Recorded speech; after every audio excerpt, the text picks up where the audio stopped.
I really do appreciate you. So, did you enjoy the sprint today? Are you enjoying the format? Are you enjoying everything that probably took place in the sprint, or did you not enjoy it so much? Was it not that good for you? If it wasn't that good for you, then let me know if you feel it wasn't that good for you, and then we can start from there. But I felt like it was. I felt like more than the actual sprint format. I feel like the circuit itself kind of delivered some things and it was pretty cool. That's how I feel. I feel like the circuit itself was pretty good. So before we go into that, let's actually go into some allocations. Let's talk about that. So I'm going to bring in some allocations real quick as far as an image, and then we are going to look over that because some drivers already are getting ready to bang on the situation of actually having some penalties take place as far as the grid. And we talked about as much as this when it came down to the sprint races due to the amount of races that we were having this season. So let's go ahead and transition into that. I want to salute everybody and tell you I appreciate everybody. I also want to say that this is a family, especially if you are in the Discord, if you are in the Wolfpack membership, that is a family and you should definitely respect everybody as so equal respect. Like I said, round table, nobody's got the edge. Listen, Ferrari is already about to run into some things and with the driver that they definitely don't want to run into a situation with. And that driver is definitely going to be Leclerc. All right. They're in a situation where he's already got 2 ICEs and 2 MGUHs. We already know that the allocation for that PU element is 3. That power unit element allocation is 3. So if he runs into one more and gets over that, he's going to start taking grid penalties, which is not going to be good for him. As you see, ES and the CE, you're already pretty much there. Okay, that's not a very positive situation for Shaw or Ferrari. All right, then we want to come on down to Lando. Lando is bumping on the door of grid penalties already in pretty much four categories right there. The ICE, the TC, the MGUH, and the MGUK. That's not a good situation for McLaren. That's their number one driver. So you have 2 number one drivers in 2 different teams that are about to run into unfortunate events that they cannot control because likely it will be a reliability situation with the power unit, which they don't build power units. Then you come down to AlphaTauri. You got Nick DeVries, who's already having a rough season, and he is banging on the door of having grid penalties. That's not good for business. It is not good for business. Not at all. So as far as that is concerned, the PU situation is one thing. Now we're about to get into a different situation altogether. And that situation is going to be, what in the heck is AlphaTauri thinking? What are they doing? All right. Well, I mean, I'm trying to understand what their point of doing this. And I'm glad that I'm glad they called it in, but I'm trying to figure out why would they do this again? Like, did they not learn? Did they not learn before? So they review this document. It says right here that car 22 is, I tell people I'm on live now. Now they want to call me back. They say everything they got to say. Now they want to call me back. So listen, but you all are more important right now. This is what I'm finna stick to. So car 22 is unsafe conditions during the sprint. All right. As you see right there, the stewards heard from the driver, which they didn't give Carlos that. They didn't. This is what's funny to me. Like, is this not contradictory? So let me get this right. So a situation takes place on track. We all saw that it was unsafe. The car literally was crooked. It was driving straight, yet the nose was pitched a totally different direction. The yaw was totally different. So we all saw that that was an unsafe condition. They still summoned Yuki. Yuki did not do any work on that car. He was not part of the pit crew. So why you need to talk to him, I'm uncertain. But you still felt that you didn't need to talk to Shaw, that you didn't need to talk to Carlos. My apologies. But you summoned Yuki. See, that's a little different for me. That right there kind of is like, that's double standard compared to what you did for Ferrari. But we'll continue. So further on, they looked at review positioning, marshaling system data, video time. They looked at all the goodies to try to review something that pretty much was already evident. The team apparently did a visual check on the car, refitted a new tire and rim, and released the car. I just got to ask anybody a question. If you went back and actually watched the video when that car came in, how much of that visual inspection was really that great? I saw them bring that car in. It was jacked. They put a tire on it. They may have looked around for a second, but I don't know how detailed that visual inspection was. I'm really not sure about that, because splintered carbon fiber is not hard to see, especially when it has stress fractures. So I'm not sure that the guys that were on that car were qualified to really inspect structural integrity of carbon fiber components more than they were there to change a tire, wheel, and rim. I don't know, but evidently they felt like they did a pretty good inspection. So refitted a new tire. The right rear suspension failed almost immediately after the release, and the car had to be driven slowly back to the pits and retired. We consider that the team could have done more to check if the car was safe before releasing it.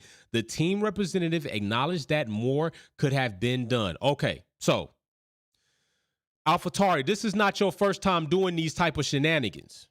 You did this back at the Dutch GP, which I'm going to say this right now. I do not support, nor do I conduct what they did to Yuki and Hannah. Those attacks, just like Lewis Hamilton, when Christian Horner excited a racial attack on Lewis Hamilton with his remarks and his actions, I do not also believe that what was done against Yuki and Hannah was right. No. But let's not be fooled here.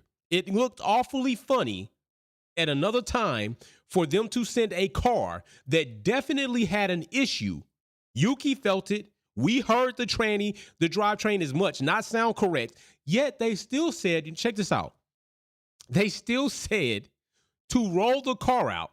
Yuki reported that something wasn't right while he was still in the pits, and they still told him to roll out past the exit and park the car on track. That was where you went wrong. And that's where you opened the door for many people to assume or feel like AlphaTauri, being the second team to Red Bull, caused a safety car that would then benefit Max Verstappen. Am I saying that's exactly what was planned out and thought about and what happened? No. What I'm saying is you said and did something that left it open for people to evaluate it that way, to perceive it that way. The car was still in the pit. Your driver told you something wasn't right. Instead of telling him to stop at the end of pit entry, its exit, and then push the car back like we saw another car do this year, you told Yuki to roll out on track and park the car on track. Don't look good for you. We also saw AlphaTauri try and tape a wing together, and it looked horrible when it got back on track. So strike one, strike two, strike three, yeah, you're out of here. You deserve that €5,000 penalty. It should be more than that because you put Yuki's health in danger. Did you see how that car was pointed on the road? That car had no business being back out on track. Yuki, I'm glad you got it back to the pit safely. I will say that. I'm definitely glad you got it back to the pit safely. Okay? So let's go into our next topic, because there you see right there, the fine is €5,000. You do see right there that they did also say they acknowledged what they did was wrong. And yeah, you probably should have knew a bit more, but I can understand it. You know, I'm not going to say like, hey, people do make mistakes. And when they make mistakes and they admit to those mistakes full-heartedly without any extra verbiage. Like, let me tell you this. When you make an apology to somebody, you don't make an apology and then go and open the wound again. So if you smack somebody and you say you're apologizing that I smacked you, and then you say, man, that smack was pretty hard though, that you just negated your apology. You don't do that. Okay. You have to read the room. You have to be aware of what you're talking about. You have to be aware of a real apology. To apologize and say, hey, you know, we did something. We apologize. We're going to work on it. Not happen again. I apologize for any way it made you feel. And then you move on. You don't make an excuse for your apology. Then you just negate the apology. So then let's go into the next topic. And we don't even need a screen for this. What is Shaw doing? Okay. I'm going to need a couple of things from Ferrari. Ferrari, I'm going to need you to make sure your strategy is on point tomorrow. I'm going to need you to make sure that your pit crew is on point tomorrow. I'm going to need you to make sure that the car is reliable tomorrow. I'm going to need you to make sure that when Charles is out in front, that his car is not going to fail, robbing him of a race win, because you all need it. Charles, I'm going to need you to make sure you don't do anything stupid, okay? Don't do anything stupid. There's been plenty of times where you've done things and pushed beyond where you should be pushing, not understanding where you should be pressing, and you risk your own lead of your own. I've said it before, 2 9mm, pow, in their foot. Don't shoot yourselves in the foot tomorrow, Ferrari, please. I just need other teams to join this competitive nature, okay? It is what it is, and it will be what it will be. But if Ferrari could definitely have a good race, a good showing tomorrow to show that maybe they won't be fumbling Ferrari, because they've shown us this before. They've shown us plenty of times, so I don't know why anything should change, but I'm hoping it will change. I'm hoping that Ferrari will have a good race. I'm hoping that Charles and Sainz, I'm disappointed in you, bro. I'm disappointed in what you did today. Now, FIA screwed them a race back in Australia. Jesse James Bell, big shout out for the super chat, bro. Big shout out. You screwed yourself, all right, because you put a horrible appeal together. You did. FIA screwed you before then because you should have never got that penalty, or 3 drivers should have got a penalty. But then, Carlos, you come back in today's race, and it didn't seem like you carried quite the chip on your shoulder that I thought you would have came in. I was really rooting for you to come in and show them what that SF23 can do, because Charles did that. So I don't know why you didn't. But to be fair, there have been times where we've seen the RB19 for some reason not perform at the level as it does on the other side of the garage. So I'm not fully indicting you. I'm just saying what I wish I would have seen you do. That's all I'm saying. So let's get into a larger topic. Let's get into something that's funny. Let's get into something that's funny, because it's funny to me. It's funny to me. I'm still trying to figure out why it is that people seem to think that what they do to others is not okay when it happens to them. That is what I'm trying to figure out right now. I'm trying to figure this out. And who am I talking about? You know who I'm talking about. Max Verstappen. Max Verstappen and Russell have words. Many of you think Russell is the Max 2.0 version, and many of you might have valid points of why he may be. But Max Verstappen didn't enjoy kind of running into himself. It was almost like, what's that movie with Will Smith? The movie where they were cloning Will Smith and he had to kind of battle his younger self, and then, they ended up working things out. Well, things didn't get worked out here. If anybody comes up with that movie, put it in the chat so I can see it, because it's going to bother me if I don't remember the name of that movie. It was a good movie. If somebody comes up with the name, likely it's going to be Galacticus will come up with that name, or Derwin Hill, somebody. But that movie was pretty much what you saw today. Max ran into himself and he didn't like it. He got to drive against himself and he didn't like it. What do you mean, Wolfpack? Well, let me show you what I mean. And as you see right here, matter of fact, Russell pretty much decided that, bro, I'm not hearing what you're talking about no more. I'm done hearing what you're talking about.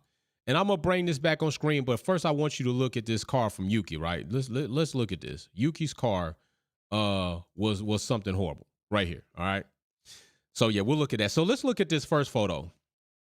As you see right here, fair enough, if you notice before the apex, and these cars are moving at a fast rate of speed, but it's Max that's ahead. But Russell is more than halfway alongside Max approaching the apex. Okay? Russell is more than halfway alongside Max approaching the apex. Still, Max's front wing is ahead of Russell. So that is true. Grandmaster X, 7 months in the membership. Gemini. Thank you, Gemini Man. That's what it was. Gemini Man. Appreciate you all. Thank you. It was that. I got excited getting ready to talk about this and missed everybody else told me to. I was late as hell. My bad, Marciano. So listen, he's ahead. So let's go to the next frame. Right here, Russell, even at the apex, is still halfway alongside Max. But let me ask you all a question. Why is it that I consistently hear people talking about Russell should have gave him space? Are people blind or what? I am pretty sure that Max has way more space to give than Russell has to give Max space. Am I wrong? Because I see no tarmac and a curb right there by Russell, but I see a lot of space over there on Max. It kind of reminds me of another situation that took place in 2021. There's a lot of space over there. But anyway, there you go. If we go back a frame, Russell is more than halfway alongside, yet at the apex, still halfway alongside, but Max goes through. Okay, and as they go through, they get bumped, and Max suffers damage to the RB19, a hole in the side pod. And I'm going to say, I too would have been mad about that, because the side pod development and ground effect floors have been supreme to Red Bull. So with that being the case, I would have been mad about my technology being ruined too. So let's go to the next one. So anyway, they come back here. Max is saying this, but Russell walks away and Max calls Russell a dickhead. Right? Russell don't want to hear this no more. Russell already said, hey, my bad, bro. You know, it happened. Tires weren't warmed up. Max, hey, everybody's tires are cold. Yeah, but this is my problem with you, Max. You want everybody to yield to you, yet you don't want to yield to most people. Right? I've seen you, and one person in particularly that you play that game with is Lewis Hamilton. Completely unfair. Do you not remember what Max said on the radio here? And Christian, when Max were talking about like Russell has nothing to gain, nothing to lose, but you do.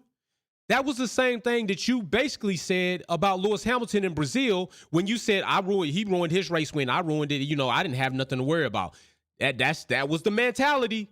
We got to keep the same energy. So now you run into a situation that you don't like and you talking in the same talk, but in a different way. Russell walks off from him, and he calls Russell, I believe he called Russell a dickhead. Somebody reach out, go listen to the audio, but I think he did call Russell a dickhead. I think he did. If he didn't, then I'm wrong, and I'll apologize for saying that he did. I don't mind apologizing. I'm cool with that. So then we'll go to this next frame. If you notice right here, Russell is ahead of Max Verstappen. We keeping the same energy. Is the front wing ahead of Max Verstappen's front wing or not? That's a yes. So Russell is ahead of Max, although Max Verstappen is more than halfway alongside Russell. This is the truth. This is what I don't like when people don't keep the same energy. I'm about to school some people on some things. What's going on, PXD? Welcome to the Wolfpack family. Everybody salute that person that just joined the Wolfpack family. Give them a big salute and warm welcome. Warm welcome, please. Because we're about to get into some things, all right? I want everybody to pay attention. We're about to get into some things. So then, aside from that, we'll go to the next frame. Russell is still ahead of Max Verstappen. He's still ahead. But still, Max Verstappen is more than halfway alongside Russell, okay? More than halfway alongside Russell. We'll go to the next frame. Coming out of the apex, Russell is ahead of Max Verstappen still. Max Verstappen falling a bit further back. Now, I'm going to ask you another question. If you look at this picture, who has more room to give? Is it Max Verstappen or is it Russell? If you have more to give, then why should I give to you? I don't have much to give to you. You have a lot of space out there, but I'm glad they negotiated, so-called, to make it through these corners without ruining each other's race entirely. Unfortunately, it's just the sprint. So with that being said, here you go, still there. And we'll go to this. And this is where I'm about to say, people, when I saw this incident, you know what I said? To me, I said, hey, crap happens. Period. I said, crap happens. It's racing. Although I realized, Max Verstappen, you had a lot more room to give. You had a lot more room to give in another situation. And had you given that room because you opened up the space because you had a driver behind you that had way more pace than you, he went through, and then you tried to close down on him coming off your normal racing line. You had a lot of space to get to the left, and instead of giving that space and negotiating that corner, you ended up in the wall. You did, and I'm glad you were okay. But now it's time for people to get off the high horse, get out the gray area, because I'm about to go strictly hard contrast. And here we go. Exhibit A. It says attacker more than halfway alongside. We just covered that. We saw two situations. Russell was more than halfway alongside. Max was more than halfway alongside. And if that is the case, it reads as this. In this case, the attacker is definitely more than halfway past the defender at the apex. The attacker has the right to the racing line. A collision at this apex is entirely the fault of the defender. It's entirely the fault of the defender. Exhibit A. Now we'll go to B. We'll go to B. Attacker less than halfway alongside. In this case, the attacker has only their front wing alongside the defender's rear wheel. There's no change in what I'm saying to you. This is indeed what the article reads out. The attacker has only their front wing alongside the defender's rear wheel. The defender has the right to the racing line. A collision at this apex is entirely the fault of the attacker. Period. Musa, what's going on? I'm a little confused. We have 169 family members and hey, that's what I'm saying. Thank you, Musa. Thank you very much, bro. I appreciate that. So let's go to Article C, Charlie. Attacker approximately halfway alongside. Approximately, listen to that. Attacker approximately halfway alongside. In this case, the attacker's front axle is ahead of the defender's rear axle. That's where approximate is. As long as the attacker's front axle is ahead of the defender's rear axle and the two cars are approximately halfway alongside, both drivers have a reasonable claim to the apex. If contact occurs, blame will have to be shared on both sides. It is in the zone that racing incident can occur. Well, people, this is not Wolfpack saying this. This is Wolfpack showing you what is, and why I say the things that I say in regards to other incidences. And people want to be, oh no, it's Lou. It's Lewis Hamilton's fault. It's Max Verstappen, all of that. Okay, well, I'm telling you what it says by the letter of the supposed law. And if you look at this image, just like I showed earlier, is Russell not more than halfway alongside? Because his front axle is way beyond Max's rear axle. The answer is yes. So he is also entitled fair claim to the apex because it's still that case at the apex. Okay. All right. I'm just checking. So Max, that hole in your car, let me tell you what you should have done. What you should have done was take all that 2 more cars of space on your right-hand side and kind of go into it so you didn't risk damaging your car. That's what you should have done. That's what you should have done because you had a lot of space to give. You had a lot of space to take that opportunity. You do have the fastest car. So you could have saved yourself that pain and heartache by giving a bit more space to Russell, which he is entitled to the claim on that apex just as you are. And you could have saved your own race by giving a little bit more space. And in that faster car, which is the fastest car on the grid in the RB19, you could have went on down the road. That's what you could have done, but you didn't do it. So it's not Russell to blame. It's more of you to blame. At some point in time, we have to take responsibility for our own actions. Point blank and period. You decided that you weren't going to yield because you had become accustomed to forcing yourself and forcing your way on other drivers. And Russell is 2.0 you in a way. And he said, screw you. I'm sticking my ground. I'm standing my ground. I'm entitled to this apex just as much as you. I'm not yielding. And Russell didn't yield to you. That's what you wanted. And he didn't do it. So you suffered, you gambled, and you lost. You gambled and you lost to that. You damaged your car. You gambled with your car and your car got damaged. Point blank, period. Point blank, period. And Russell wasn't trying to hear it. And Russell still came to you and said, hey, because y'all got a little, y'all have been seen before. You see the picture on the thumbnail. Y'all grabby, touchy. Russell be there. Hey, buddy, what's going on? All that type of crap. So don't play it like Russell hate Max. Don't play it like that. Okay?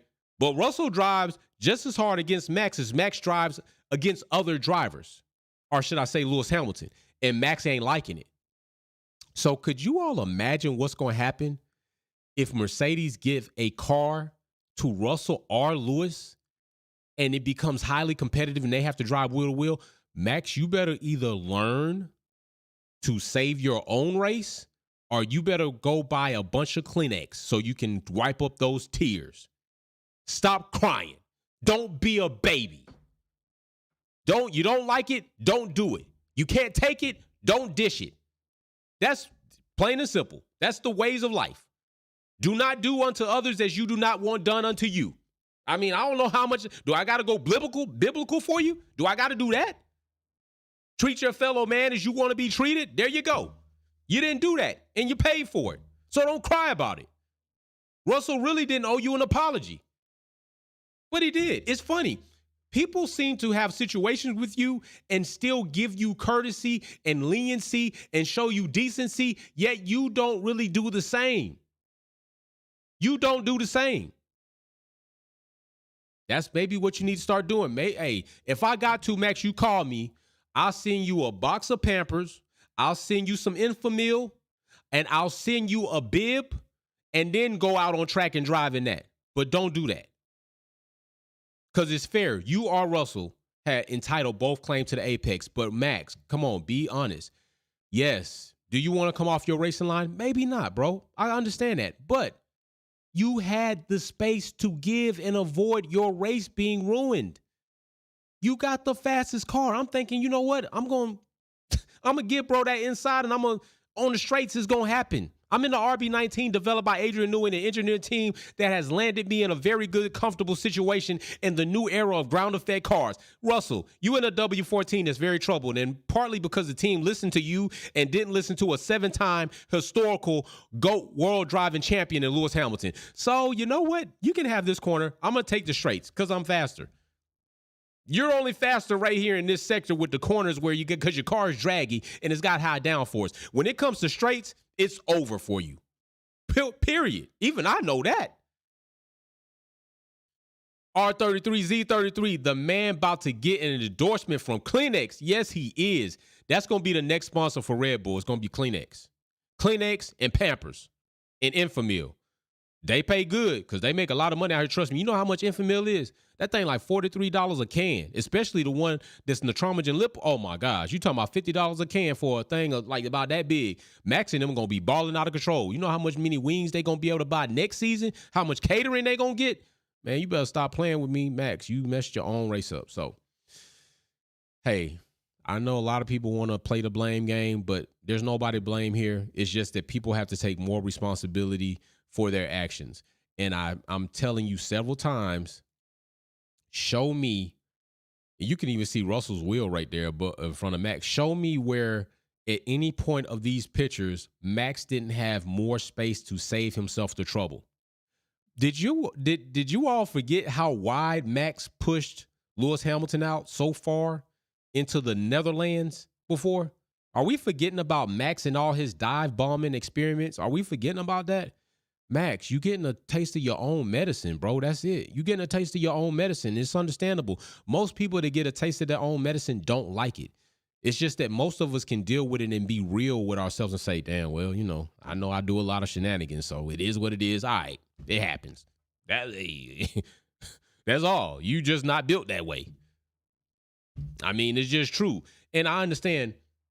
Listen, people, what else we're not going to do is I've seen in several comments, in several Twitter posts, I've seen so many people basically come and offer an excuse for why Max is the way he is. I'm not saying that maybe Max went through something in his childhood as far as his upbringing that it didn't affect him some way. That happens. That's a real thing. So I'm not blaming him for that. But what I am going to hold you accountable for, not blame you. Akondu says, where was the same energy when Max landed on top of Lewis, refusing to give room, and all the other incident? Thank you. That was at Monza. It was clear that Lewis Hamilton had him in that corner, but Max didn't give, ran over a sausage curve because he failed to give the space and give way because Lewis Hamilton had it, and he landed inevitably. That resulted in his car landing on top of Lewis. And if they had not been for the halo, possibly could have broke or fractured Lewis's neck. Where was that same energy, Max? Because you didn't have nowhere near the amount of space that should have been given in that bus stop. Trust me. That was crazy, but people want to try to absolve him for that too. Okay. All right. When we going to stop making excuses for this dude? When you going to stop making concessions and double standards? J. Rob says Max is like that Karen that crosses 2 lanes of traffic to turn right but hits you and then wants to play the blank. Thank you. That's a fact based off his characteristics on track. I'm not saying anything about Max in his personal life. I'm not even attacking Max personally. I'm observing and giving my opinion based on what Max has done on track and what Max has let come out of his mouth. And now I'm addressing many of you that try to give Max a pass card for him to conduct himself this way about his background. He's a grown man now.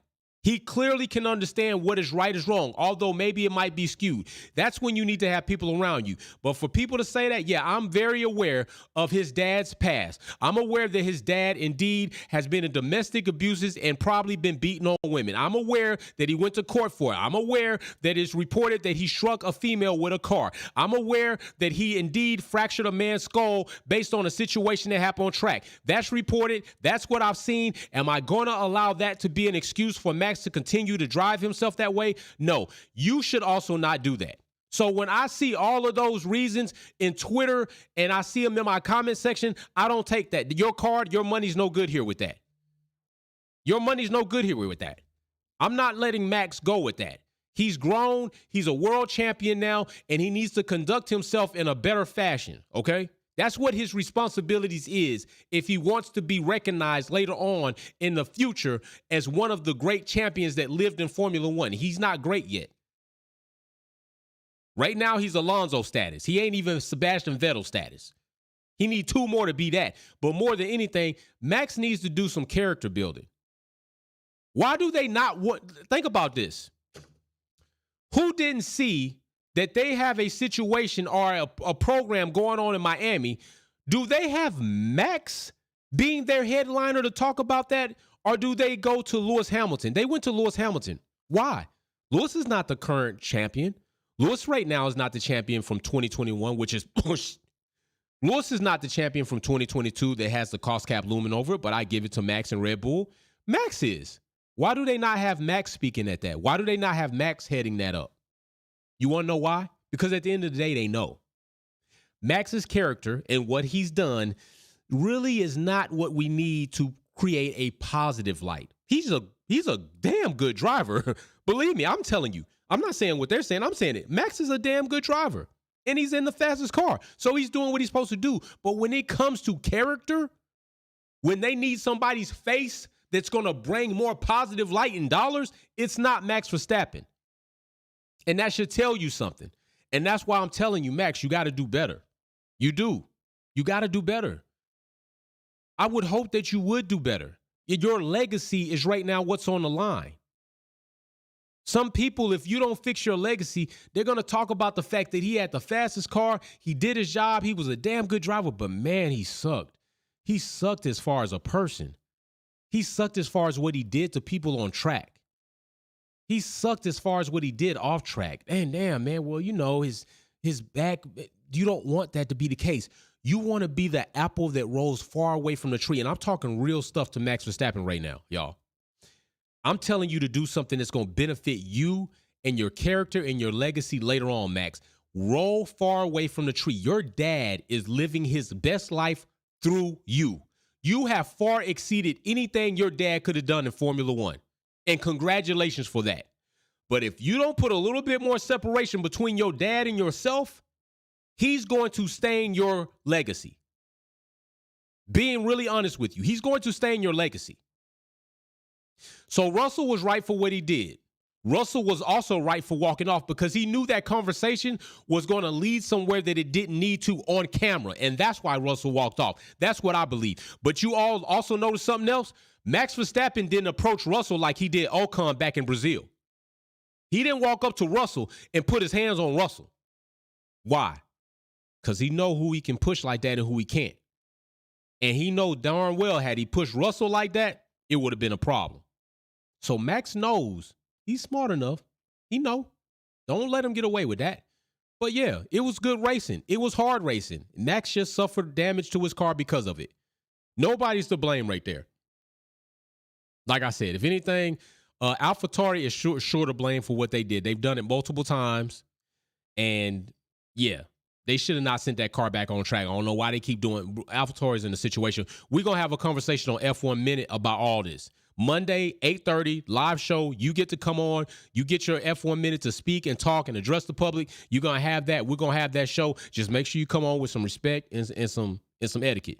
Don't come on acting crazy. I'll accept you and I'm going to talk to you. But you're going to get the short end of that F1 Minute. I can tell you that. Trust me. All right. The button right here. I just click. Boom. Sylvia Witt Kelly, smash that like, subscribe. Thank you to everyone who shows up. We appreciate you. Thank you very much. Like I say, tomorrow, We are presenting a new VIP member. They have recent VIP member is being presented tomorrow. Also, Freak Dogs Flair will be having the privilege of being spent for a gift card of $25 or $50 because he went crazy in kickback quality, came out of nowhere to win kickback quality. I think next week Will gonna have something to say about that. Will was working on the car, he was turning wrenches, so he couldn't be there. So his streak got ruined, but I think he's gonna be back. So Freak Dogs Flair, I will be spending for them in finale lap tomorrow. So be here to see how much money they're gonna get. And Jesse James Bell, Max is a spoiled brat. I've seen plenty of people say that. I don't think it's wrong. Derwin Hill, in my opinion, I think Max is trying to install fear onto other drivers on and off the track to intimidate and bully other drivers to move over and give into him, and other drivers are getting tired of it. Yes, Derwin that's a real thing. That's a real situation, and that is he's trying to bully his way. And hey, some drivers take that technique, but you got to be willing to accept what's going to come with that. There's going to be some pushback. You can only push people so far. Some people you can push completely off, and they'll just continuously flight. I'm not that type of person. You keep pushing me, I'm going to hit you. I'm not going to probably return to you a push. I'm probably going to go ahead and hit you. Nobody says this thing got to be equal. You gave some energy to me, I'm going to give the energy back to you. Max has got to be careful. These drivers, and I can tell you, Russell is one of them. Lewis Hamilton, I don't know how far he might go in order to be as aggressive, but I know Russell's going to be pretty aggressive if you keep pushing him. Lando, I think he'll be aggressive, but he gives more than not. There are several drivers on track, like Alonso could be aggressive, but he just opens the back door for Max anytime he comes through. Esteban is somebody else who will be aggressive, and he's shown it. So you keep pushing, and what you're going to do to yourself is all those drivers that were like, it's not my race to try to drive against Max, they're going to start taking a different stance when you start finding yourself at the back of the grid due to reliability issues, because Red Bull hasn't totally escaped that just yet. They may indeed find themselves in either grid penalties due to power unit element allocations, or you'll find yourself back there and drivers might say, you know what? When I see him in my mirrors, I'm going to give him a hard time. I'm going to give him a tough time. That's what you may. Right now, you've been living free and clean because drivers been like Max happy. Like, okay, let Max through. It's not my drive. Lewis Hamilton come through like, oh, the greatest driver in Formula One. I got to prove myself. Be careful, bro. Heavy is the crown that the king wears.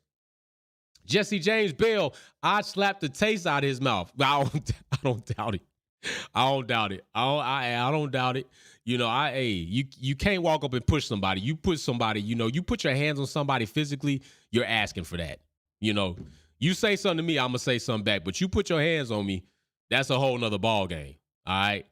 So big shout out to everybody. Let me make sure I got Derwin. I got everybody. Thank you very much, Mary Beanie. Appreciate you very much, dear queen. So, yeah, I got everybody. So, listen, things ran over today. I'm already supposed to be out karting with the little one to spend some time. Had to take care of some things. And also, I wasn't going to miss being here with you all. When I set a time, if I can make it and I'm physically able, I'm going to make that time always. So tomorrow, we're going to be live for finale lap. Be here for that. That race, I think, is going to be very interesting. So I think we're going to have a lot of high points. If it's boring, because Jay Starship said it ain't her favorite race. If it's boring, then we'll have still some high points with some low points. But I honestly think this race is going to be pretty interesting. All right, I think it's going to pay out some dividends. I think we got a lot of things to pay attention to. Can Ferrari still maintain that position? Can Charles make the best of it? Is Perez going to be able to do something? We know Perez is very good at street circuits, and he showed today during the sprint that he did very good at managing his tire degradation. Is he going to be able to make some comeback? And is Red Bull going to support that? If Perez has the pace to pass Max, are they going to tell Max to let Perez through? Yeah, they may. But is Max going to honor that? Because we've seen he hasn't. We saw that. He didn't honor it before. He said he was going to support Perez and AD, and he didn't. I'm still waiting for this action to match up with these words. I haven't seen it from Max yet. Max needs to understand, beside every great driver is a pretty damn good partner, a pretty good second driver in the other side of that garage. Just being real. If you ruin that relationship beyond repair, you're going to find it hard for yourself when these cars start meeting equal performance. You're going to see that I should have, when I knew it really wasn't for me to have and Perez had it, I probably should have gave it to bro because I need him. Lewis Hamilton had Valtteri. Just saying. Every great driver has had a partner beside him that's at least been able to compensate for that. I'm just being for real. I mean, there might be some that didn't, but it's a team game, although two different drivers, two different sides of the garage. You got that logo on there. You got to learn when to play game, and you got to know when it's your time to claim your fame. Carlos did a very good job at that. A lot of people didn't like when he did it with Ferrari, but I think Carlos called the right shot. He had it, and he knew he had it. Ferrari were already doing a horrible job with calling strategy. Carlos, I think he was very accurate when he analyzed that situation, and he took it up on himself to go ahead. I do. I think inevitably, had he stayed where he was, Ferrari would have suffered a situation that would have been double bad for both drivers. I'm just being honest, my honest opinion on that, at least. That's my opinion on that. So we will see you all tomorrow for finale lap. You know I'm going to be here. I'm going to watch that race. I'm going to enjoy it. I'm going to post that waffle. I almost decided I wasn't going to make it because of the energy I had to, display today. I'm going to make my waffle, enjoy my waffle, and I'm going to enjoy being here with you all for finale lap during the race. All right? So peace, love. I'm out of here. Finna hop in the cart, put my helmet on, put my jacket on, hit these streets. I'm out. Peace and love.